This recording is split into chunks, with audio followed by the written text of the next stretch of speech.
বিদেশে বসে কারো প্ররোচনায় বিবৃতি না দিয়ে বাংলাদেশে এসে ধ্বংসলীলা দেখতে বিবৃতিদাতাদের অনুরোধ করেছেন আওয়ামী লীগের সাধারণ সম্পাদক ওবায়দুল কাদের।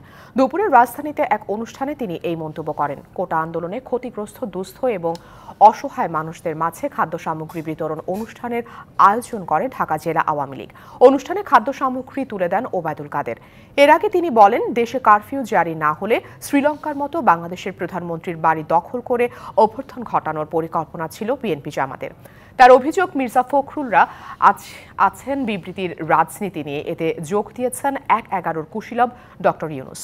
কোটা আন্দোলন, অগ্নি সন্ত্রাসের সাথে তাদের এই বিবৃতির কোনো যোগসূত্র আছে কিনা তা ভেবে দেখা প্রয়োজন। বিদেশ থেকে অনেকে বিবৃতি দিচ্ছেন, যেখানে আজ 1/11-এর মতো কুশীলব ডক্টর ইউনূসও যোগ দিচ্ছে। তাদেরকে বলবো, কারো প্ররোচনায় বিবৃতি না দিয়ে এখানে এসে ধ্বংসলীলা দেখুন।